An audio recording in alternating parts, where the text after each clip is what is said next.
Lieutenant Peter Mason rubbed his tired eyes and leaned closer to the scanner display. For 8 hours straight, he had monitored the readings as the U.S. Pioneer swept through the outer edges of the Orpheus Nebula. The colorful clouds of gas and dust made for beautiful viewing through the ship's observation deck, but to Mason's instruments, they were just interference that made his job harder. Something flickered on his screen. Mason blinked, thinking his exhaustion was playing tricks on him. He adjusted the scanner settings and ran another sweep. There it was again. A solid mass where no solid mass should be. "Captain Rowland," he called over the comm. "I'm picking up an anomalous reading in Sector 7. Captain Lisa Rowland looked up from her datapad. She had been reviewing reports from Earth about the Vexeri situation. The aliens had been pushing into human space for months now, testing defenses and ignoring diplomatic warnings. "What kind of anomaly, Lieutenant?" she asked, walking over to his station. "It's big, ma'am. Much bigger than any asteroid. And it's giving off a faint energy signature." Rowland frowned. "Natural or artificial?" "Definitely artificial," Mason said. "But it's unlike anything in our database." Rowland didn't hesitate. "Helm, adjust course to investigate. Lieutenant Mason, continue monitoring. Alert me to any changes." The Pioneer changed direction, moving deeper into the nebula. The massive exploration vessel was designed for this kind of mission, seeking out the unknown. But with tensions rising between humans and the Vexari, every unknown carried new risks. 3 hours later, they had visual confirmation. The bridge crew fell silent as the main screen displayed their discovery. "My God," whispered Commander Alan Baker, the first officer. "What is that thing?" Floating silently in the void was a ship, but calling it merely a ship felt inadequate. It was enormous, at least 3 times the size of the largest human battleship. Its dark hull was shaped like an arrowhead, with strange, angular structures rising from its surface. Parts of it seemed to absorb light rather than reflect it. "It's a warship," Rowland said quietly. "The biggest I've ever seen."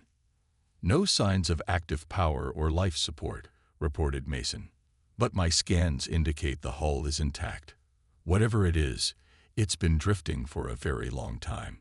Dr. Olivia Grant, the ship's synorchaeologist, stepped forward. Her eyes were wide with excitement. "Captain, this could be the find of the century. No known species has built ships of this design." "How old do you think it is?" Rowland asked. Grant studied the readings. Based on the stellar drift and material degradation, at least 300 years, possibly much older. Baker whistled softly. "That predates our first jump drive by 2 centuries. This isn't just a new species. It's one that had interstellar travel when humans were still figuring out how to reach Mars." Rowland made her decision. "Commander Baker, prepare a boarding team. Full environmental suits and weapons. Dr. Grant, you'll lead the scientific team. I want to know everything about that ship. Who built it, what happened to them, and most importantly, if it poses any threat." As the crew rushed to prepare for the mission, Mason's console beeped with a priority message from Alliance Command. His face grew serious as he read it. "Captain, we just received word. The Vexeri have crossed the border at Ta City. They've ignored all warnings and destroyed an outpost. Alliance forces are mobilizing, but they're outnumbered." Rowland looked back at the massive derelict on the screen, its alien design both beautiful and menacing. "Inform command of our discovery," she ordered. "Tell them we're investigating a vessel of unknown origin that might be strategically significant." She didn't say what everyone was thinking, that with war looming, finding advanced alien technology might be humanity's only hope against the technologically superior Vexeri. The timing of this discovery seemed almost too perfect to be coincidence. As the boarding shuttles prepared to launch, Lieutenant Mason couldn't shake the feeling that the lost Dreadnought had been waiting for them all along. Commander John Kelly checked his suit seals one final time as the shuttle approached the massive derelict ship. 5 other crew members sat beside him, each lost in their own thoughts. Dr. Olivia Grant kept her eyes fixed on the view screen, already taking notes on her datapad. "Remember, we stick together," Kelly said to the team. "No wandering off. This ship has been here for centuries, and it's not going anywhere now." The shuttle pilot maneuvered carefully toward what appeared to be a hangar bay. The enormous doors were partially open, just enough for their small craft to slip through. "Looks like something left in a hurry," remarked Security Officer Frank Lewis, checking his weapon. As they passed through the opening, emergency lights on their shuttle revealed the true scale of the hangar.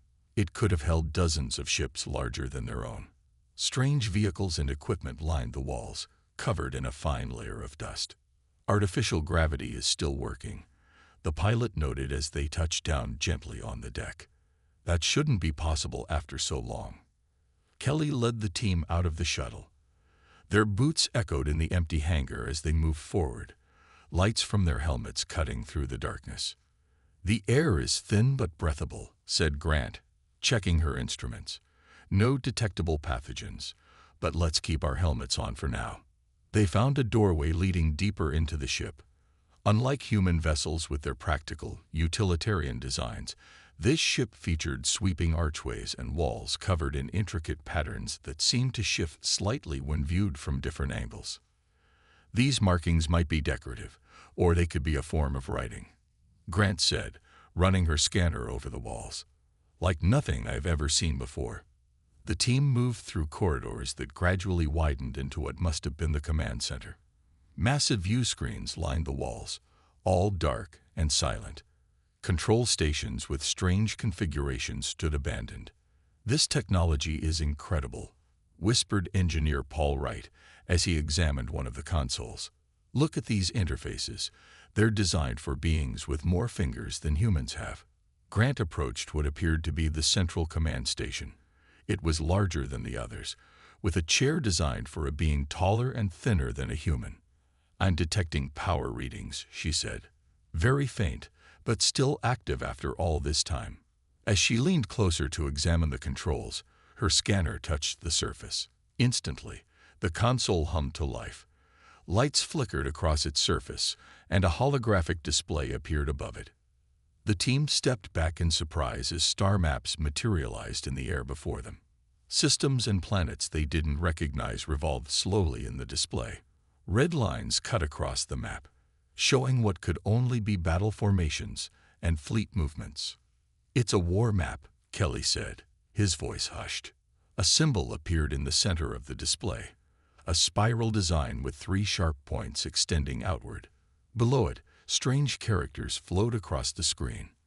"I think this ship belonged to a species we've never encountered before," Grant said. "I'm going to call them the Architects until we learn their real name." "But who were they fighting?" Lewis asked, pointing to another symbol on the opposite side of the map, a chaotic, ever-changing pattern that seemed to consume stars as it expanded.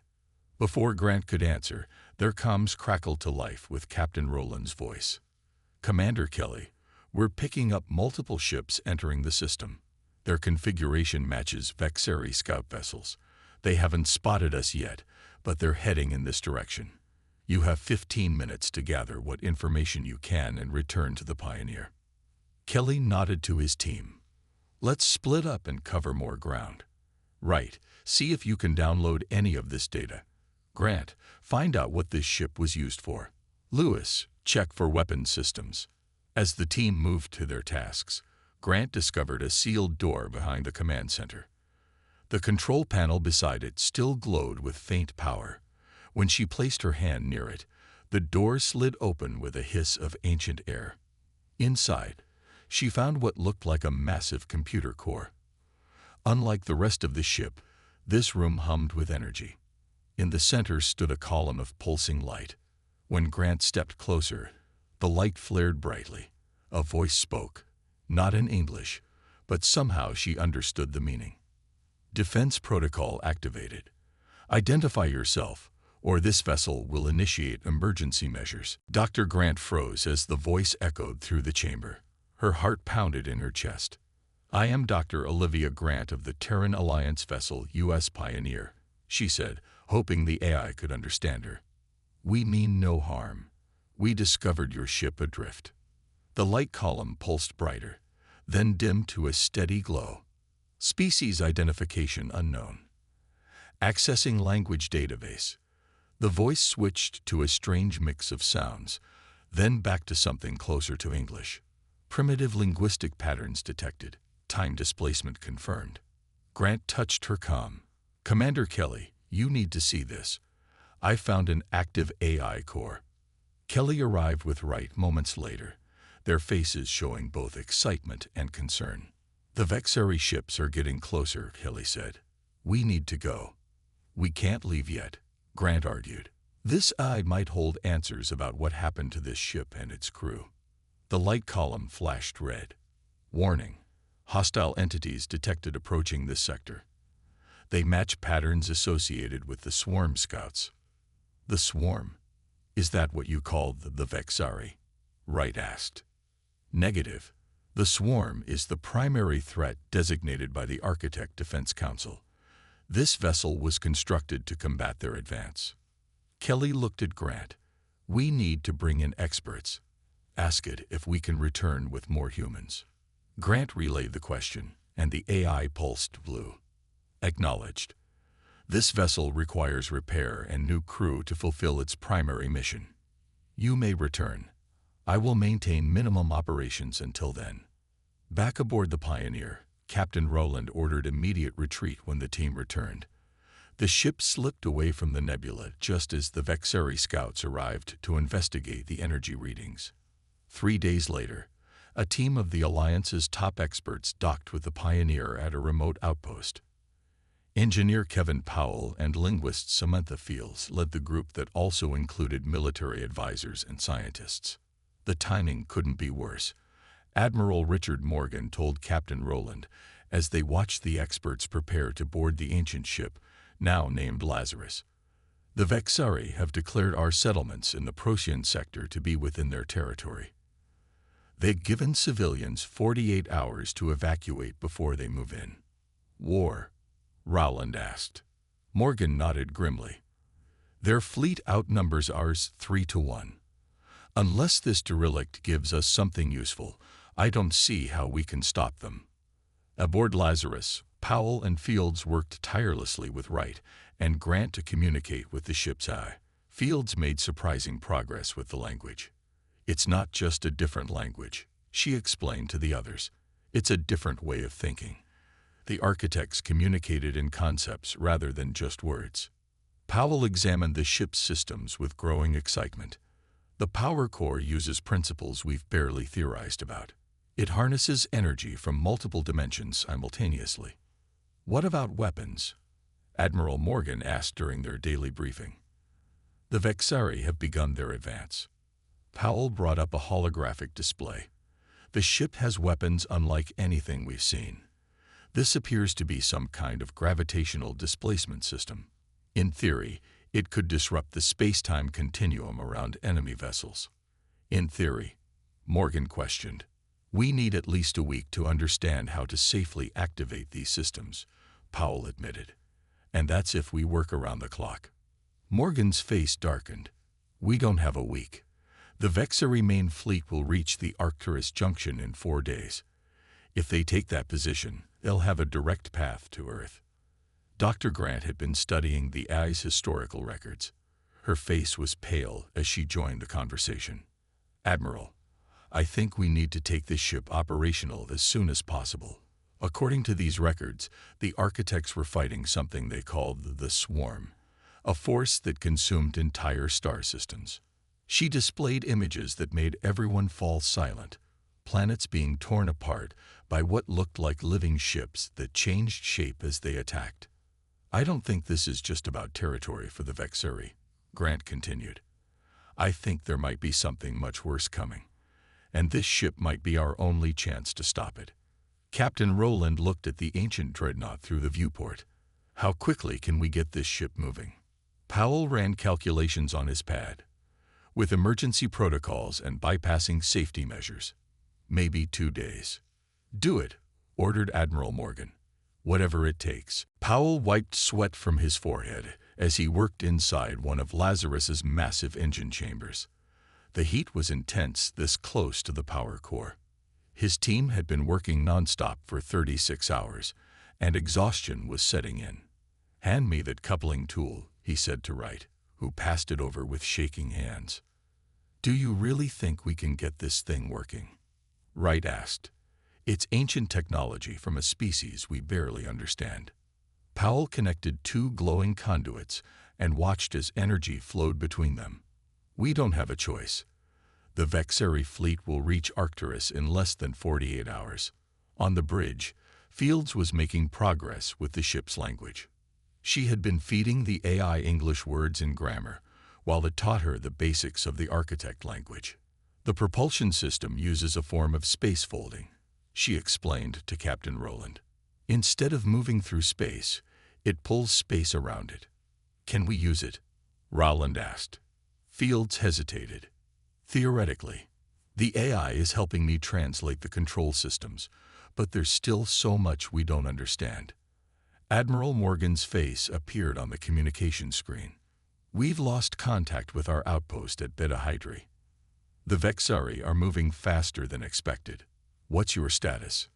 "Powell has restored power to 60% of the ship's systems," Rowland reported, "but we're not sure how to safely operate the weapons or engines yet." Morgan's expression hardened. "We're out of time. The Alliance Council has ordered all available ships to gather at Arcturus for a final stand. If you can't get that Dreadnought moving in 12 hours, abandon it and return to the fleet." After the Admiral signed off, Dr. Grant rushed onto the bridge. Her eyes were wide with excitement. "Captain, I found something in the lower levels. Some kind of preservation chambers. I think there might be architects on board, in suspended animation." Rowland followed Grant to a massive chamber deep within the ship. Dozens of tall, cylindrical pods lined the walls. Most were dark and empty, but 5 still glowed with faint blue light. "Life signs?" Rowland asked. Grant checked her scanner. "Extremely slow metabolic rates, but yes, they're alive. The AI confirmed these are the last surviving crew members who were put into stasis when the ship was damaged in battle." "Can we wake them?" "The AI advises against it. Their physiology is complex, and the revival process is dangerous after so long." Back on the bridge, Powell reported a breakthrough. "We've managed to activate the main power grid. We should have weapons and propulsion within hours." Rowland made her decision. "Prepare to move the ship. I'll take command here while Admiral Morgan leads the defense fleet." "Captain," Fields interrupted, her voice shaking. "The AI just gave me access to more historical data. The architects weren't just fighting the swarm, they were losing. Badly. This ship was their last weapon, a desperate attempt to stop the swarm from consuming their homeworld." "Did they succeed?" Rowland asked. Fields looked grim. "No, their civilization was wiped out. This ship was damaged in the final battle and drifted into our space. The surviving crew members entered stasis hoping to be found by allies, but by then, all their allies were gone too." An alarm blared throughout the ship. Powell's voice came over the comm. "Captain, we have a problem. The gravitational displacement system is powering up on its own. I can't shut it down." On the bridge, the holographic displays activated. The AI's voice echoed around them. "Threat analysis complete. Swarm patterns detected in approaching vessels. Primary defense protocols activated." "What's happening?" Rowland demanded. "I think it recognizes something in the Vexeri ships," Fields said, frantically trying to communicate with the AI. "It thinks they're part of the swarm." The ship shuddered as ancient engines came to life. Lights flared throughout the vessel as systems activated after centuries of dormancy. "All power restored," the AI announced. "Weapons systems online. Target acquisition in progress." Rowland stared in horror at the display showing the Vexeri fleet, and beyond them, the human defense ships at Arcturus. "Stop," she ordered. "You'll hit our own people." Fields translated frantically, but the AI continued its countdown to weapon firing. Then a new alarm sounded. one of the preservation pods was opening on its own. The preservation pod hissed as it slowly opened. Vapor poured out, filling the chamber with mist. Captain Rowland, Dr. Grant, and 2 security officers watched in tense silence as a tall figure emerged. The architect stood nearly 7 feet tall with a slender frame. Its skin was pale blue with faint patterns that seemed to shift like flowing water. 4 long arms extended from its torso, and its head was elongated with large, almond-shaped eyes that reflected light like mirrors. The being staggered forward, clearly weak after centuries in stasis. It made a series of clicking and humming sounds that the translator couldn't process. "The universal translator doesn't work with their language," Grant whispered. "Fields needs to be here." The architect noticed them and froze. Its eyes widened as it studied the humans. Then it raised one hand in what seemed like a peaceful gesture. "I think it's trying to communicate," Rowland said. Before anyone could respond, the ship shuddered violently. Powell's panicked voice came over the comm. "Captain, the weapons system is about to fire. I can't stop the countdown." The architect's head turned sharply at the sound of the alarm. It moved with sudden speed toward the nearest console and placed all 4 hands on the surface. The console lit up, responding to its touch. "It knows the ship's systems," Grant said. "It might be able to help us." The architect's fingers moved across the controls with practiced ease. The alarms suddenly silenced, and the vibration of the charging weapons ceased. Fields arrived, breathless from running. "Captain, the AI told me the pod contained the ship's chief engineer." The architect turned at the sound of Fields' voice. It spoke again, this time slower and with different tones. Fields activated her newly programmed translator. It struggled to convert the complex sounds, but eventually produced broken English. "I am Hexanthal, chief engineer." Architect's fury. The translation came through. "Why? Awaken me." Rowland stepped forward. "I am Captain Lisa Rowland of the Terran Alliance. We found your ship adrift. We're facing an enemy and hope your ship's technology could help us." Fields worked quickly to improve the translation as Fanfall responded. "The swarm has returned." The architect's eyes flashed with what might have been fear. "We're fighting a species called the Vexari," Rowland explained. "Your ship's AI seemed to recognize something in their vessels." Fanfall moved to a larger control panel and brought up images of the approaching Vexari fleet. The architect studied them intently, then made a sound that the translator couldn't process but sounded like alarm. "Not Vexari," the translation finally came through. "Vessels contain swarm cells, dormant but present." "What does that mean?" Grant asked. "The swarm, not species. Parasite," Zanfel explained as Fields refined the translation. "Takes over host species, changes them, uses them to spread." The implications hit Rowland like a physical blow. "You're saying the Vexari are infected with this swarm?" "Early stage, dormant phase," Zanfel confirmed. "Hosts unaware, but influenced. More aggressive, territorial, seeking resources for when swarm awakens." Powell arrived at the chamber, his face pale with exhaustion.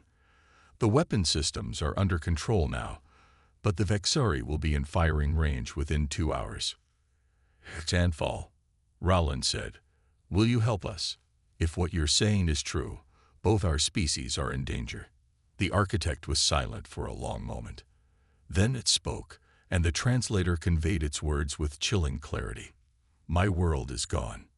My people nearly extinct. I slept while the swarm consumed countless worlds." Zanfal straightened to its full height. "I will not allow it to happen again. I will help you fight." "Can this ship stop them?" Rowland asked.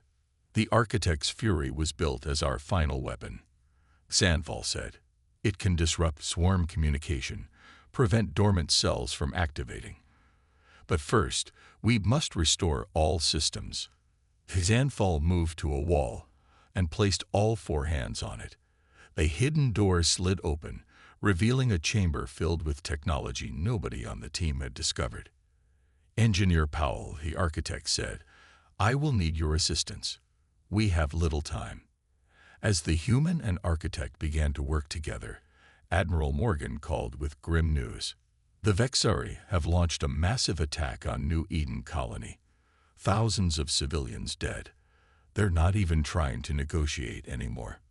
Rowland looked at Sandfall, who was already working at incredible speed to restore the ship's systems. "Admiral, tell our fleet to hold position. We're bringing help." The next 18 hours passed in a blur of activity. Sandfall moved through the ship with surprising speed, showing Powell and the engineering team systems they hadn't even discovered yet. The architect's 4 arms worked simultaneously on different tasks, accomplishing in minutes what would have taken the humans hours. These power conduits channel energy from multiple dimensions. Xanful explained as Powell watched in amazement. "Your species has only begun to understand the first layer of reality." Powell nodded, absorbing everything he could. "We've theorized about multidimensional energy, but never managed to harness it." In another section of the ship, Dr. Grant studied the data Xanfall had shared about the swarm. The images showed entire planets being consumed by what looked like living ships that changed shape as they attacked. "The swarm begins as microscopic cells," she read from the translated text. "They remain dormant within host species for generations, subtly influencing behavior to gather resources and technology. When enough hosts are infected and enough resources gathered, the cells activate simultaneously." The transformation images made her stomach turn. Host bodies and ships melded together into grotesque new forms, neither fully organic nor mechanical. On the bridge, Captain Rowland received another update from Admiral Morgan. His face looked haggard on the view screen. "New Eden Colony is completely lost," he reported grimly. "The Vexari aren't taking prisoners or accepting surrenders. They're just destroying everything." "It might not be the Vexari making those decisions anymore," Rowland said. "According to our new ally, they could be under the influence of this swarm parasite." Morgan looked skeptical. "Convenient explanation from a being we just met. Can we trust this architect?" "I believe we can," Rowland said. "Xanfall has been nothing but helpful, and the ship's AI confirms everything." "Well, we need that help now," Morgan said. "I've ordered all remaining ships to gather at Arcturus Junction. It's our last defensible position before Earth. The Vexari fleet will arrive in less than 10 hours. As Morgan signed off, Commander Kelly approached Rowland. "Captain, I'd like permission to attempt contact with the Vexari High Command." "For what purpose?" Rowland asked. "To warn them," Kelly said. "If what Xanfall says is true, the Vexari themselves are victims here. They deserve a chance to know what's happening to them." Rowland considered this. "It's risky. They might see it as a trick." "I understand the risk," Kelly said. "But if we're going to fight a war, we should at least try to avoid it first." Rowland nodded. "Take a fast scout ship, but at the first sign of trouble, you get out of there." As Kelly prepared for his mission, Fields continued working with Xanfall to fully translate the ship's controls. The architect had surprised everyone with its quick grasp of human language. "Your species adapts quickly," Fields remarked. "You've nearly mastered our language in less than a day." "My people were explorers before we were warriors," Xanfall replied. "Language is the gateway to understanding." In the engine room, Powell and his team worked alongside Xanfall to bring the ancient drives online. The ship hummed with increasing power as more systems activated. "How much longer?" Rowland asked over the comm. 4 hours, maybe less," Powell replied. "Xanfall's knowledge has cut our time in half." Commander Kelly's mission ended in disaster. His scout ship barely escaped from Vexari space, limping back with severe damage and Kelly himself injured. "They wouldn't even listen," he reported from the medical bay. "They opened fire as soon as I mentioned the swarm. But before that, I saw something disturbing. Some of the Vexari on their command ship had changed. Their skin had a strange metallic quality, and their eyes were different. Zanfall listened to Kelly's report with grim recognition. The dormant cells are beginning to activate. We have less time than I thought. Admiral Morgan's final communication was brief and to the point. The Vexari fleet has changed course. They're no longer heading for Arcturus. They're making directly for Earth. Rowland looked at Zanfall. Can this ship stop them? The architect's expression was hard to read, but its voice through the translator was clear. Not alone, but it can even the odds. As the ancient Dreadnought's engines powered up to full capacity for the first time in centuries, Rowland gave the order that would change the course of history. Set course for Earth. Maximum speed. The architect's fury dropped out of faster-than-light travel at the edge of Earth's solar system. The view screens showed a horrifying sight. The Vexari fleet had arrived first. Over 200 warships in attack formation, advancing toward the inner planets. Against them, barely 50 human ships formed a desperate defensive line. We're too late, whispered Fields. No, said Rowland. We're just in time. Zanfall stood at the main control console, all four hands dancing across the interface. Weapons systems at full power, defense shields active. The ship remembers how to fight the swarm. Admiral Morgan's face appeared on the communication screen, his expression changing from grim determination to shock when he saw Zanfall. Captain Rowland, is that our new ally? Rowland said quickly. Admiral, the Vexari ships are infected with a parasitic entity called the Swarm. That's what's driving their aggression. Whatever the reason, they're about to break through our line, Morgan replied. We can't hold them much longer. Rowland turned to Zanfall. It's time. Show us what this ship can do. The architect nodded and activated the main weapons system. The architect's fury surged forward, glowing with energy that seemed to bend the light around it. All crews secure for combat maneuvers, Rowland ordered. We're going in. The ancient Dreadnought moved with surprising speed and grace for its size. It sliced through space toward the Vexari fleet, power building in its weapons arrays. First target locked, Zanfall announced, firing gravitational displacement cannon. A beam of distorted space shot from the front of the ship, striking a Vexari cruiser. Instead of an explosion, the space around the enemy vessel seemed to fold and twist. The cruiser stretched and compressed before breaking apart, its pieces scattered across a wide area. The human fleet cheered over the comms as the Dreadnought continued its attack. 3 more Vexari ships fell to this strange weapon. The enemy fleet broke formation, turning to face this new threat. They're responding, Powell said, watching the tactical display. They recognized the ship.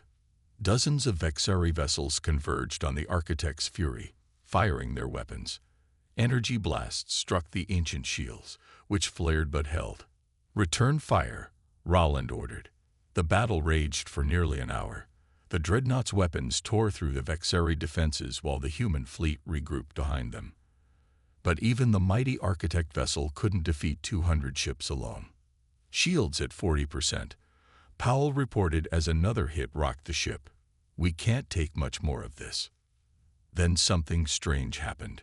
Several Vexari ships suddenly stopped firing.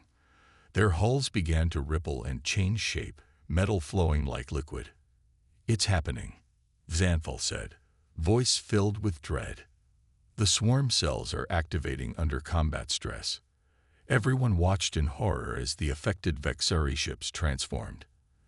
Their sleek designs warped into organic-looking vessels with pulsing surfaces.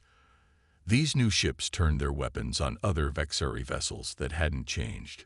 They're attacking their own fleet, Dr. Grant said in shock. Not their fleet anymore, Zanfall corrected. Once activated, swarm vessels attack anything not part of the collective. The battle descended into chaos. Vexari ships fired on the transformed vessels while still attacking the human fleet. More Vexari craft began to change with each passing minute. Admiral Morgan's flagship pulled alongside the architect's fury. What in God's name is happening out there? He demanded. The swarm is awakening, Rowland explained. The Vexari are as much victims as we are now. As they watched, a Vexeri command ship transformed. Its new form, twice its original size, with terrible organic weapons sprouting from its hull. It began tearing through both human and Vexeri vessels with equal ferocity. Morgan's expression changed from confusion to grim understanding. We need to stop fighting each other and focus on those things. A new transmission cut through the chaos. From the Vexeri fleet, a commander appeared on screen, his face showing signs of the beginning transformation, metallic patches spreading across his skin. "Human vessels," he said, his voice strained. "Something is happening to our ships, to our people. We cannot control it." Roland looked at Xanthal, who nodded in confirmation. "Vexeri Commander," Roland said, "we know what's happening. If we're going to survive this, we need to work together." 2 weeks after the battle at Earth, representatives from the Terran Alliance and the Vexari Dominion sat together aboard the Architect's Fury. Admiral Morgan and Vexari Fleet Lord Krastun signed a formal alliance agreement, while Captain Roland and Xanthal watched. "I never thought I would see humans and Vexari working together," Morgan said, looking at the document that might save both their species. Krastun, his face showing strain but free of the metallic patches that had claimed many of his kind, nodded solemnly. "If not for the warning from this ship, we might all be gone by now." The combined fleets had managed to destroy the transformed swarm vessels, but at terrible cost. Nearly half the Vexeri ships and a third of the human fleet had been lost. Worse, reports came in daily of more transformations happening on distant colonies of both species. Dr. Grant entered the meeting room with new findings. "We've analyzed the data from the battle. The weapon systems on the Architect's Fury don't just destroy swarm vessels, they disrupt the connection between swarm cells. That's why the transformation stopped spreading during the battle." Krastun leaned forward. "Can this effect be reproduced? My scientists have found dormant cells in nearly 20% of our population." Xanthal, "And I believe it can," Grant said. "The ship's database contains detailed information about swarm weaknesses and counter-strategies from their original war." Powell entered next, accompanied by 3 more architects. Over the past week, they had successfully revived the remaining crew members from stasis. "The power signature of the anti-swarm field can be replicated," Powell explained. "We're already building prototype generators based on the ship's design." Rowland watched as humans, Vexari, and architects worked together around the ship. Just days ago, they had been enemies. Now, their survival depended on each other. Lieutenant Mason approached her with a datapad. "Captain, we've mapped all possible locations where other architect outposts might exist, based on the ship's star charts." Rowland reviewed the information. "These are spread across 20 different systems." "Yes, ma'am." Xanthal believes some may still exist, possibly with more of their people in stasis or additional technology we could use against the swarm. Admiral Morgan studied the star chart. "We'll need to send search teams to each location. Joint missions, human, Vexari, and architect crews." Krastun agreed. "My people are still coming to terms with the truth that our aggression was influenced by these parasites for generations. Working together might help heal those wounds." 1 month later, Lieutenant Mason stood on the bridge of the Star Seeker *, the first joint species vessel. His crew included humans, Vexari, and 2 architects who served as technical advisors. Their mission: locate other architect outposts and gather more weapons against the swarm. "Course laid in, Captain," reported his Vexari navigation officer. Mason smiled at the title. His promotion had come as a surprise, but Admiral Morgan had insisted that the person who first discovered the Dreadnought should lead the search for other architect sites. "Take us out, Lieutenant," Mason ordered. As the Star Seeker * left Earth's orbit, he thought about how much had changed. 3 months ago, humans and Vexari had been on the brink of a war that would have weakened both sides enough for the swarm to consume them all. Now they fought together against a common enemy. On Earth, production of the anti-swarm field generators continued day and night. The first installations had already prevented outbreaks on 3 colonies. Architect technology was being carefully studied and integrated into both human and Vexeri ships. Mason opened a communication channel to the Architect's Fury, where Roland and Zan Fall were overseeing the joint fleet. "We're underway, Captain," he reported. "First stop is the Deneb system." "Good hunting, Captain Mason," Roland replied. "Remember, we're not just looking for weapons anymore. We're looking for a future." As the Starseeker jumped to faster-than-light speed, Mason reflected on the strange path that had led them here. A routine survey mission had led to the discovery of an ancient dreadnought, which had changed the course of history for 3 species and perhaps saved the galaxy itself.